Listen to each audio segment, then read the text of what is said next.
I'm Welton Gaddy. Welcome to State of Belief, continuous coverage of the 2020 Democratic National Convention across America. We've covered many a political convention with the expert input of Greg Lebel. And even though this year we're covering the convention from home, he in his home, me in my home, it's great to have Greg with us again, even though we're far apart. Greg, thank you so much for being with us again. It's great to be here, Welton. It really is. It's great to do this again with you. You know, so much of the energy of a nominating convention is in the room. What you see happening, all the things that you hear, what you hear someone whispering and other people shouting. We've been in a number of them together over the years, and we've lived to talk about it and remember it well in many cases. Did this pandemic era environment even remotely energize you? You know, it's interesting that you started with that question because I was recalling as I was watching this, you're right. I mean, you and I have done this at a number of conventions over the past several years. And one of the things I always did when we were there, when we were on the floor, is I would call someone back home who was watching it on TV and say, how did it look on TV? Because that really is sort of what matters, and at these things. It doesn't matter. I mean, you know, the room's got its job to do, but it's really a question how it looks on TV. So being here and actually watching it on TV is really sort of a unique experience, I think, for both of us. Yeah. And I have to say, yes, I think a couple of things struck me. First of all, the production values were very high. I thought they did a really good job just in the technical aspects of piecing the whole thing together. Ava Longoria was terrific. She was a remarkable sort of host for this thing. I think, too, that the watching people speak from their kitchens, Senator Masto speaking from her kitchen, for example, I think it added a credibility to it that you don't that we don't usually get a sense, get a feel for. In fact, what struck me was Senator Klobuchar was the only one standing at a podium with flags beside, and it just looked so out of place. But there was this sense of intimacy, kind of, and closeness that I think really made a very positive impact. And you know what? And I just have to say, after the Star Spangled Banner, I just needed to stand there and let that go in again and again, because that was fabulous. That was beautiful. That was beautiful.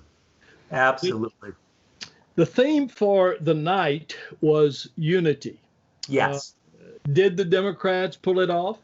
I think that they made a real good effort at it. I think I will refer back to some of the conventions you and I did. I remember when we were in 2012, when we were in North Carolina, I think when we were in Charlotte, I remember us talking about how, boy, the Democrats sort of figured out how to get a message together this time, which was so not Democratic Party kind of way of doing things. And I think whatever they did then, they managed to do again now. And again, I think part of this has to do with the medium. With the fact that I think all of these were pre-recorded, which gave the convention organizers a much better control over sort of how the whole thing played out. So I thought it was easier for them to put together a tight message. And I think, yes, from start to finish, I think from that Star Spangled Banner and the way they did that through Michelle Obama's speech, that, and especially, I have to say, with Bernie Sanders's clarion call to unity, they did as good or better job than I thought possible. You know, there had been a lot of conversation about Republicans being on the program. Was the gamble of including Republican John Kasich a good idea? I sure. I mean, I'm not sure that it was the climactic moment of the evening, but in fact, I think in some ways that the individuals, the voters who were making their case might have been more effective. Not that he was ineffective, but I think that was in some ways more effective. Hearing again, there was that the settings and the guy sitting there in his shorts on the stool. It's like this is real. So I don't think it. And of course, it's not the first time. I mean, Joe Lieberman, appeared at the Republican convention back in 2000, and others have done it before. So it wasn't a unique occurrence. But as I said, I don't think it did any harm. But I think in terms of benefit, I think maybe those vignettes, those clips of individuals talking about why they were not going to vote for Trump again might have been maybe more effective to some of the people who they were trying to reach out to through the broadcast. Yeah. I've got to be honest with you and confess something. The next question that I was going to ask you is worded like this. Is there anything Bernie Sanders could have said to fire up his diehard supporters for Biden? How did he do? Well, that of course that's a two-pronged question in my mind. In fact, Glenn was sitting here and I said something to him which I will now share with you. I think Bernie did an excellent job. I think that, as I said, I wrote down in my notes, I said clarion call, and he touched on everything. All of the components of the Bernie Sanders movement, and how Joe was sort of on board. And healthcare, he said, we don't agree on the details, but it's good enough, we're to move forward. So I think Bernie did a good job. I think this was more effective than 4 years ago. And I think there are a lot of reasons for that. I think on both sides, I think both Bernie and his key people and Biden and his key people probably did a better job or had more success at getting this all together after Bernie dropped out. However, I know from past experience that some of the Bernie folks, when and it happened 4 years ago, and I think it also happened this year, when Bernie said, okay, we got to get together behind the nominee, they were like, oh, no. So they were willing to turn on Bernie because they felt that he was, I think, betraying their trust or something. Maybe that's the way to put it.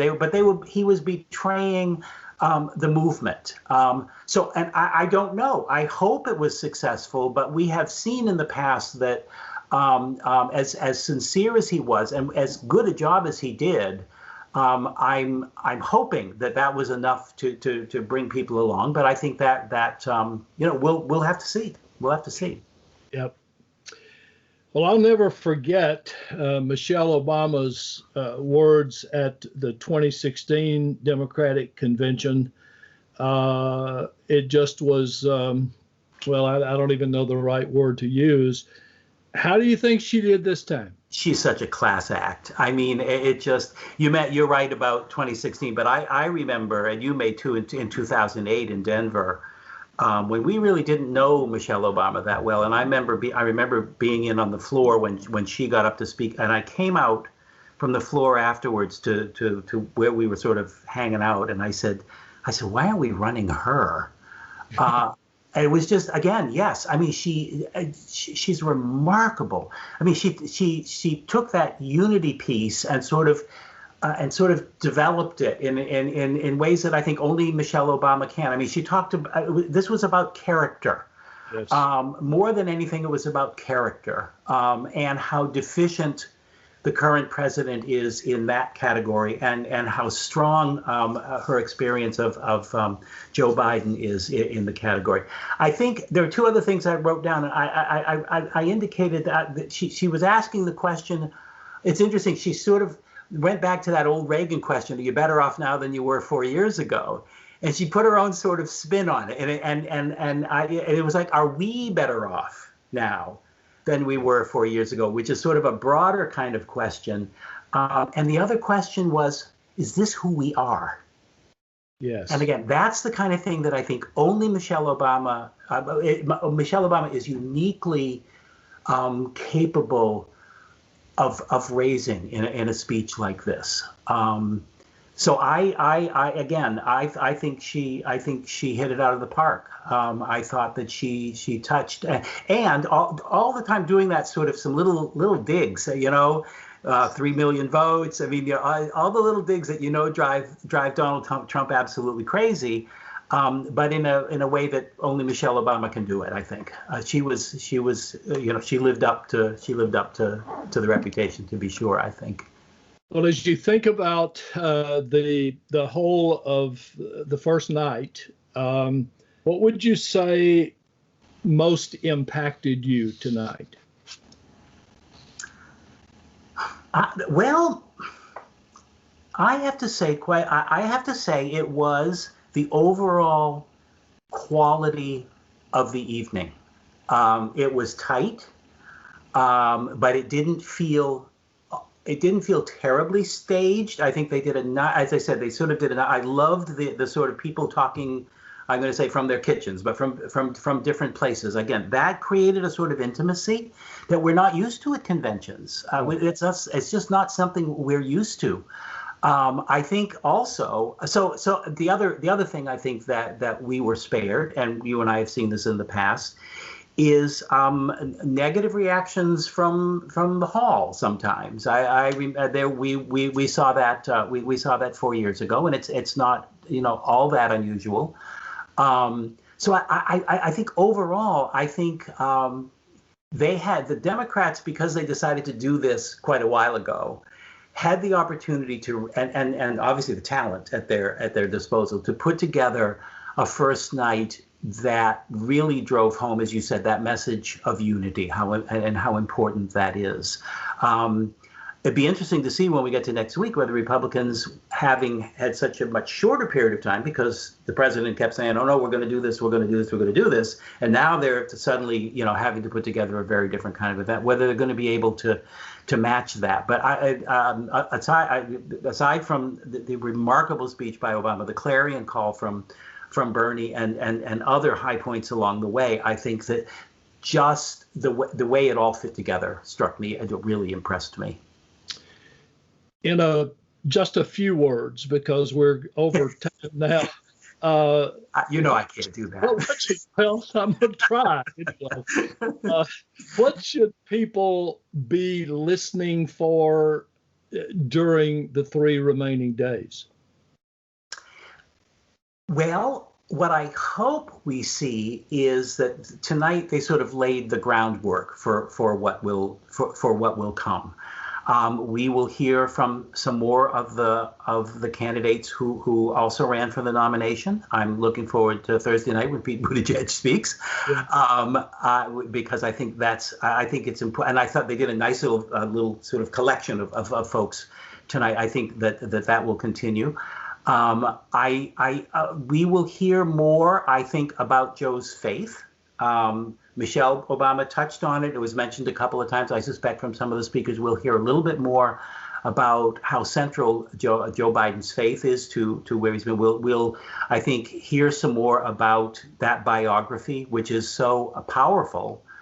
But I suspect that they will carry this unity theme as we move forward, culminating obviously with his speech on Thursday night. But I think what we'll see is what they did tonight was the groundwork, I think, to where we will go in the next few nights with other speakers sort of expanding and picking out particulars to really focus on. Greg Lebel is Professor Emeritus of Political Management at George Washington University and a veteran of several presidential campaigns himself. We won't get into that tonight, but most recently he worked for Peter for Pete Buttigieg and in New Hampshire. So you're still at it, and you're still good at giving us a summary of what a night was. Great being with you again, Greg, even if it is remotely. Watch for our day 2 conviction. Let me say it again. Watch for our day 2 convention wrap up tomorrow. We'll have one again tomorrow night, as well as for interviews with leaders, activists, and delegates all week at stateofbelief.com. Have a good evening. I'm Welton Gaddy. Thanks for watching.